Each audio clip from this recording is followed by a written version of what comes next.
आज दिवसभरातला पहिला मुद्दा, दिल्लीतील स्फोटानं संपूर्ण देशाला हादरवून सोडलेला आहे।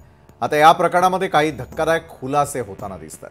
विविध ठिकाणांहून अटक केलेल्या दहशतवाद्यांच्या चौकशी दरम्यान एक मोठी बाब उघडकीस आली। दहशतवाद्यांची अयोध्येतील राम मंदिर आणि वाराणसीमधील मंदिराला लक्ष्य करण्याची योजना होती अशी माहिती मिळते आणि यासाठी त्यांनी एक मॉड्यूलही तयार केलं होतं। दहशतवाद्यांना अयोध्येमध्ये स्फोट घडवायचा होता, यासाठी अटक करण्यात आलेल्या शाहीननं अयोध्येमध्ये देखील स्लीपर मॉड्यूल सक्रिय केलं होतं। अयोध्येमध्ये ही संपूर्ण घटना घडवण्याआधीच या दहशतवाद्यांना अटक करण्यात आली आणि स्फोटकही जप्त करण्यात आले। लाल किल्ल्यावर स्फोट घडवण्याची कोणतीही योजना नसल्याची माहिती देखील सूत्रांकडून मिळते। तसंच आतापर्यंतच्या तपासातून असे अनेक मुद्दे दिसून येत आहेत की स्फोटकांमध्ये कोणताही टाइमर तसंच इतर उपकरणं वापरली गेली नव्हती, फक्त घाईघाईमध्येच हा स्फोट झालेला आहे। रुग्णालय आणि गर्दीची ठिकाणं दहशतवाद्यांची लक्ष्य होती। तसंच दहशतवाद्यांच्या चौकशीमध्ये असंही दिसून आलंय की या मॉड्यूलला रुग्णालयांना लक्ष्य करायचं होतं, कारण जास्तीत जास्त लोकांना दुखापत करण्याचा त्यांचा उद्देश होता। एकूणच काय तर रुग्णालय आणि गर्दीची ठिकाणं या दहशतवाद्यांच्या हिट लिस्टवर होती।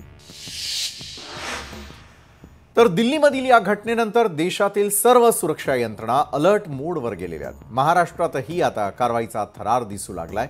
महाराष्ट्र एटीएसनं राज्यामध्ये धडक मोहिमेची सुरुवात केलेली आहे। पुण्यामध्ये काही संशयितांना अटक केल्यानंतर तपासामध्ये एक नवं नाव पुढे आलंय आणि ते म्हणजे मुंब्रा इथला एका शिक्षकाचं। या शिक्षकावरती प्रतिबंधित संघटना जमाते इस्लामियाशी कथित संबंध असल्याचा संशय व्यक्त करण्यात आलाय। एटीएसच्या पथकानं मंगळवारी त्याला ताब्यात घेतलं आणि त्यानंतर 4 ठिकाणी एका मागोमाग एक छापे टाकत मोठी शोध मोहीम राबवली।